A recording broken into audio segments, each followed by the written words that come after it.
एक सबल नाम का लड़का था जो नगर में रहता था। वह अपने जीवन से बहुत निराश था। उनकी निराशा का कारण यह था कि उसने अब तक अपने जीवन में कुछ नहीं पाया। उसके माता पिता उसे ताने मारते थे कि तुम्हारे सभी मित्र कुछ न कुछ कर रहे हैं, लेकिन तुम अभी भी घर बैठे हो। दोस्तों के बीच भी अक्सर उनका मजाक उड़ाया जाता था। वह कहीं जाता तो लोग उससे पूछते कि तुम क्या कर रहे हो। उसे यह बताने में भी शर्म आ रही थी कि वह कुछ नहीं कर रहा है। धीरे धीरे उसने रिश्तेदारों से मिलना जुलना कम कर दिया और लोगों से मिलना भी बंद कर दिया। वह ज्यादातर समय घर पर ही रहता। वह अकेला रोता और भगवान को कोसता रहता और अपनी किस्मत को दोष देता रहता। अब उसे अपना जीवन बोझ लगने लगा था। कभी कभी वह सोचता कि कब वह कुछ करने के योग्य बनेगा, और फिर वह सोचता कि जिंदा रहने से अच्छा मर जाना है। एक दिन वह अपने नगर की एक गली से गुजर रहा था। तभी उसने देखा कि एक उपदेशक दुख और परेशानियों पर उपदेश दे रहा है। वह भी उसी भीड़ में सबसे पीछे बैठ गया और बुद्ध के प्रवचन सुनने लगा। बुद्ध कह रहे थे, दुख एक शिक्षक की तरह है जो हमें जीवन की सच्चाई दिखाता है और हमें जीने का सही तरीका सिखाता है। आप चाहें तो जिंदगी जीना भी सीख सकते हैं। बुद्ध उपदेश दे रहे थे कि तुम चाहो तो कुछ भी हासिल कर सकते हो, और अगर चाहो तो एक कोने में बैठकर रो सकते हो। इन सभी बातों को सबल ध्यान से सुन रहा था, लेकिन बुद्ध की यह बातें उसे पसंद नहीं आई। उसने खड़े होकर कहा कि कुछ भी सिखाने से दुख दूर नहीं होता। इसमें केवल दर्द होता है। दुख की पीड़ा अनंत है। ऐसा लगता है कि इसके बाद कुछ होने वाला नहीं है। इससे कुछ भी फर्क नहीं पड़ता है। इसके सामने तो मौत भी छोटी लगती है। बुद्ध ने कहा, फिर तुम्हारा दुख क्या है? सबल ने बुद्ध के सामने अपनी सारी व्यथा सुनाई और पूछा, मेरे दुख का कोई उपाय है आपके पास? यह सुनकर बुद्ध मुस्कुराए और बोले, तुम उस दिन मेरे पास आओ जब आपके जीवन में वास्तविक दर्द हो। मैं आपकी समस्या का समाधान अवश्य करूंगा। यह कहकर बुद्ध वहां से चले गए। सबल ने सोचा, कहीं मेरा दुख नकली तो नहीं है? क्या मैं जिस दर्द से गुजर रहा हूं वह नकली है?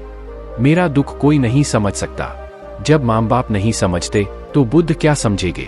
अपने दुखों से व्यथित होकर सबल ने एक फैसला लिया कि अब वह कुछ करेगा। सबल ने एक छोटा व्यवसाय शुरू किया, पर उसे सफलता नहीं मिल रही थी। लेकिन उसके घर वाले पूछते हैं कि क्या वह कुछ कोशिश कर रहा है। वह अपने व्यवसाय में लगा रहा और धीरे धीरे उन्हें सफलता मिलने लगी। फिर उसने गति पकड़ी और केवल 3 साल के अंदर ही वह एक बड़ा बिजनेसमैन बन गया। अब सबल के आसपास ऐसे कई लोग थे जो उसकी परवाह करते थे, जो उससे प्यार करते थे। अब उनके परिवार के सदस्य भी उसकी तारीफ करते नहीं थक रहे थे। दिन ब दिन उसके मित्रों की संख्या बढ़ती जा रही थी। अब वह अपनी जिंदगी से बहुत खुश था। उनके कुछ दोस्तों ने उन्हें सलाह दी कि जब आप एक बड़े बिजनेसमैन बनकर बहुत खुश हैं, तो सोचिए आपको कितनी खुशी होगी अगर आप इस शहर और इस राज्य के सबसे बड़े बिजनेसमैन बन जाते हैं।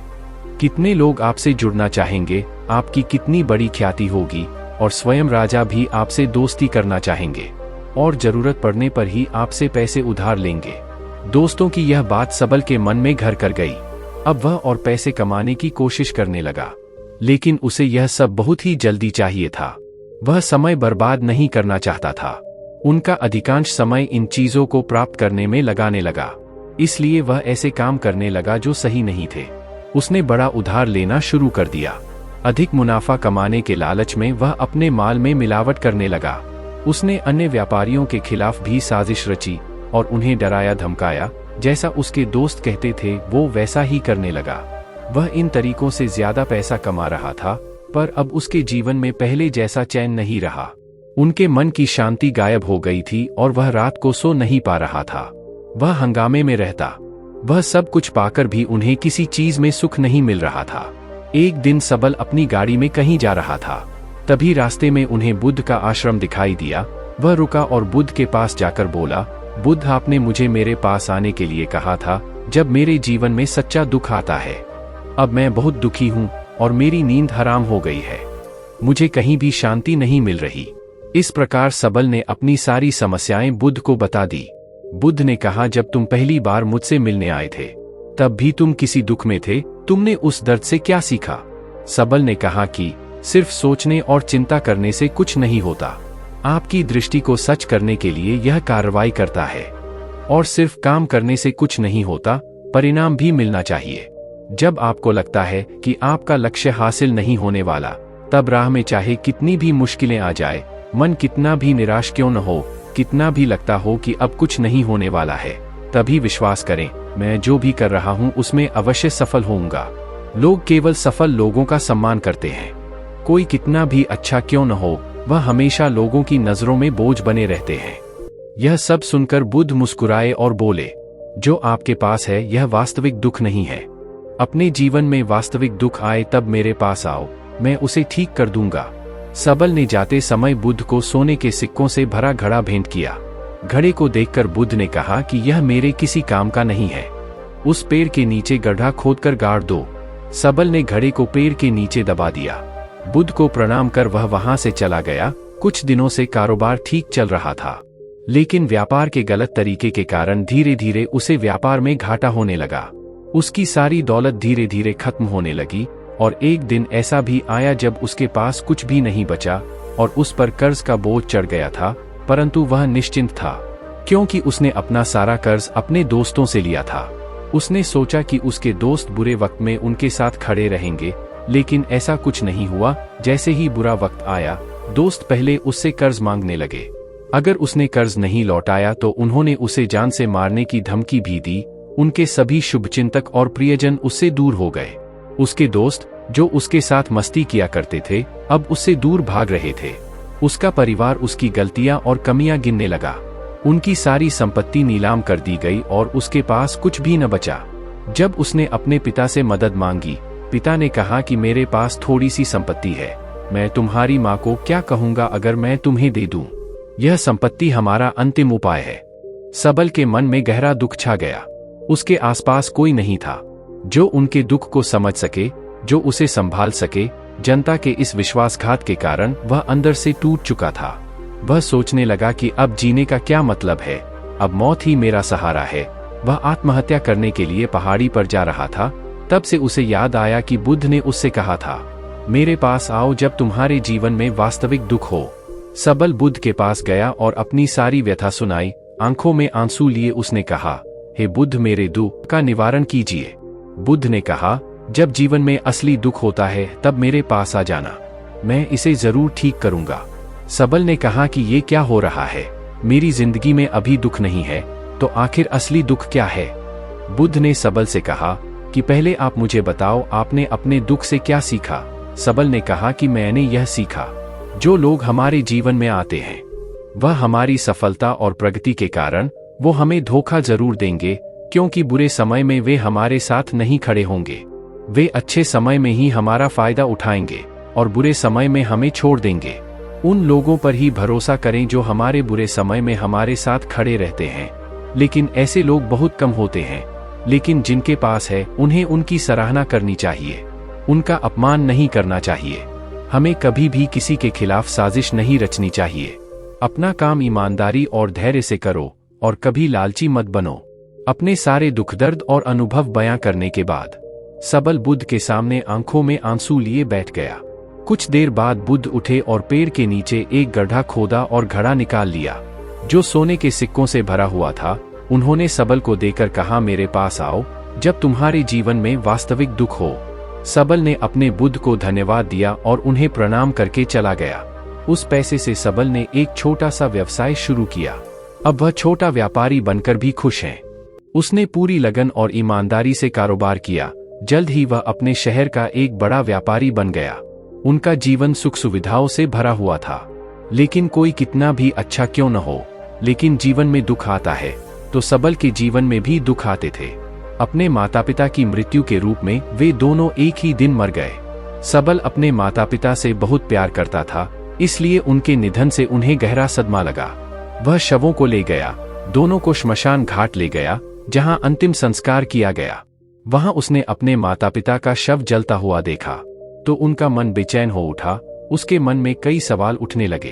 वह घर वापस आ गया, इसलिए उसने अपने माता पिता के घर और संपत्ति को देखा, जिसके लिए उनके पिता हमेशा लड़ते रहे। आज जो छूटा पड़ा है, जिन्होंने इसकी देखभाल की, इसके लिए लड़ने वाले इस दुनिया से चले गए। उसके पिता ने जो कुछ कमाया वह सब यहीं रह गया। एक दिन पहले तक उसके पिता मारपीट करते थे किसी के साथ उसकी संपत्ति के लिए, तो किसी के साथ पैसों के लिए।